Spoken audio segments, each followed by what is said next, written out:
Hey, what's up, sports to the bone family? What's up? What's up? Welcome back to another video, man. Welcome back, my viewers and subscribers.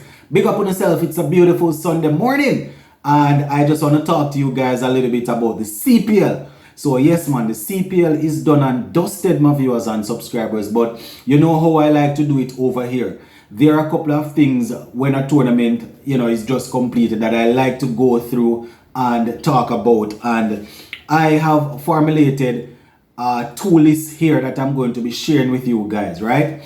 So the list is courtesy of Sports to the Bone. We're not sharing it from any other platform or so. This list was was put together by me, and as per usual, if you do not agree with the list, the comment section will be open. You can go ahead and let me know what you think in the comment section. So two things. Gonna be zooming in on a couple of players, 6 players that the West Indies Cricket Board need to focus on, need to spend some time with. We're talking about young players, right? Not necessarily the older players that are already in the senior team. And we're going to take a look at a couple of players that were expected to really light it up in the CPL but did not do so. We're talking about established international cricketers that were expected to bring their team to basically make sure that their team win games, and they were unable to do that.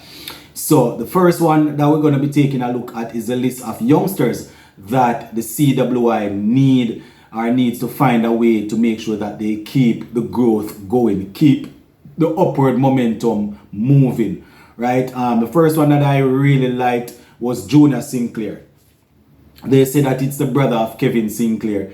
I was really impressed with him. There are a couple things that he needs to develop, but in terms of his line and his length, his composure, it was really calm, my viewers, in the couple of games that I saw him in. So really like his bowling style, like the way in which he approached the crease, like how he goes through his bowling action and all of that. As I said, more often than not, he hits a good line and a good length. So he's someone that we definitely need to keep an eye on, make sure that he does not slip through the cracks. Quite a few times you see players coming through and just slip through the cracks after playing a couple of games. The next player that I am thinking of is Matthew Ford. Yes, my peeps, I was really impressed with this youngster. He bowled with a whole lot of composure. Even when he was given the ball in what you can call difficult patches of games, he bowled with control. He traveled every now and again, but the best of the best traveled. You understand? So he's one that I would really keep an eye out for. Recently coming out of the under 19 setup, the CWI selectors need to make sure that. Well, I don't know how we can do it, but when these players get exposed to the CPL right after coming out on the under 19 level, the next thing they're looking for is PSL, that's the Pakistan Super League, the T10 league, and all of them leagues, the 100 and probably the IPL. Not a lot of them really worried about playing for West Indies once they come out of the under 19 level, and there's some amount of talent that they can start picking up franchise contracts. And as I said, I totally understand it. I totally understand players wanting to maximize on their skill because they don't know when their career will cut short, but some sort of contingency needs to be put in place so we can still have the bulk of our better players representing us somewhere or the other. Jaden Carmichael, another spinner, quite a few spinners in this. Jaden Carmichael, I really liked how he looked in the initial phase of the tournament. In the early part of the tournament, his team didn't go too far down in, but when he bowled, he didn't look too bad. A couple of games he got hit, a couple of his overs he got hit and hit real bad. But there's something there, in my opinion, that can be worked with, that can be developed. So the selectors need to take a look. Well, not necessarily the selectors, the so-called people that say they have the development. They say that they have the camp. They're working on this thing where they can bring in players, rising star players that need to work and stuff. They can, I don't remember the name of that place that they say they have their working on. so they can make sure that the players are improving. So he's one of them. Joshua Bishop also looks very, very calm, look very composed when bowling. Another spinner, my viewers and subscribers. I know that not all of these spinners, I don't want to say all of them won't come through now, but you're not going to have all of them in the West Indies team at the same time. But it's always good when you have healthy competition, and Joshua Bishop would have shown some amount of skill, would have shown that, you know, he's definitely worth putting in some hours with. So hopefully the persons that are up there that make those sort of calls, they don't miss out on this opportunity. And Raymond Simmons is the next player. I think he was playing for Barbados, the young the pacer there, left arm. I think, you know, he looked good, bowled in some crucial times of different games. I heard even Jason Holder, you know, when he did an interview, he was talking about him, saying that the youngster is really, really composed, he's mature, and he's one of those guys that you can throw the ball to, and 9 times out of 10 he will work with the plan that would have been put together by the team. So I am definitely taking a look at him and hoping that they will pay some attention to him. And this other player is not the youngest of them all. He has been on the scene for a while, but, you know, definitely throwing him in there, especially seeing that we tend to have opening problems. I mean, Kyle Mayers and Brendan King these days doing a job for us. But Tian Webster, yeah man, Tian Webster played quite a few games at Trinidad and for Trinidad Knight Riders. He got a couple of half centuries, and, you know, when in full flow is definitely a good sight to behold. And those are the 6 players, my viewers and subscribers, that I wanted to highlight. Jonah Sinclair, Matthew Ford, Jaden Carmichael, Joshua Bishop, Raymond Simmons, and Tian Webster.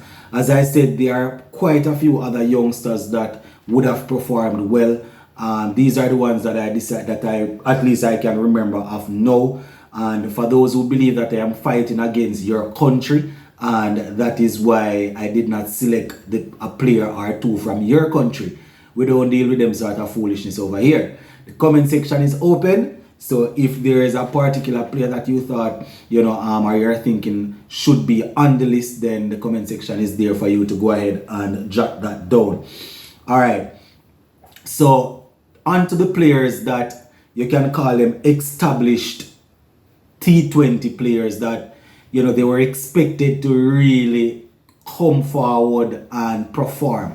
You know, people that would have played international cricket for a little while, or people that would have shown that they are quite good at the T20 level, but they didn't necessarily they didn't necessarily perform.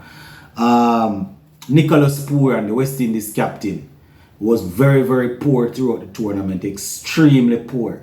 You understand? And we're hoping that this is the poorest he's going to get. As it relates to the T20, you know, we don't want that sort of form going into Australia. So Pooran is on that list of players that, as I would say, players that you would expect to turn up but did not turn up. I'm going to throw Russell in that list also.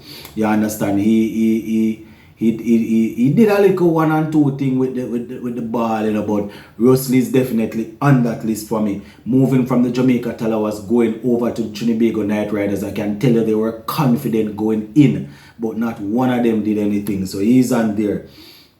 Another player that I really like, Evan Lewis, who they are taking to the T20 World Cup. He did not fire for the St. Kitts and Nevis Patriots at all. Last year when they won, he did extremely well, and, you know, this year things just went south for him. Don't know if he was not fit or what, but we did not get anything from Evan Lewis. Darren Bravo, another seasoned player, would have played quite a few international games. So West Indies would have showed that he's capable in the CPL, but over the last 2 or 3 years we haven't really had anything from him in the CPL. So Darren Bravo is one of them. And the next player would be Sheffield Rutherford. He had one good innings that I can remember where he had, I think it was 78 But the way in which I was really looking forward to Rutherford going into the tournament and dominating, you know, I am really let down, my viewers and subscribers. Really feel away, Star say, you know, Rutherford didn't score some runs, because I think he's extremely talented. And the next player that that probably didn't do too well would have been the Trinidad Knight Riders captain Kieran Pollard.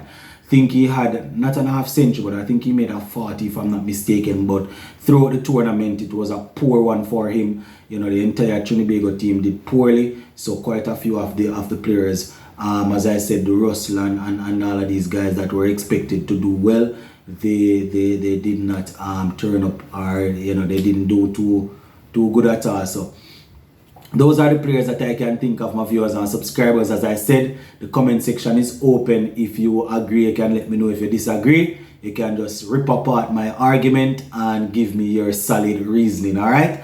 And remember now, guys, we are going to be doing a live today at 9 a.m. right? So hopefully you'll be seeing this video before that. We're going to do a watch along for the Manchester United versus Manchester City derby. It's expected to be a very good game, so we are going to be taking a look at that one from a live on a live show. So big up on myself, my peeps, and we'll check in with you guys later on. See?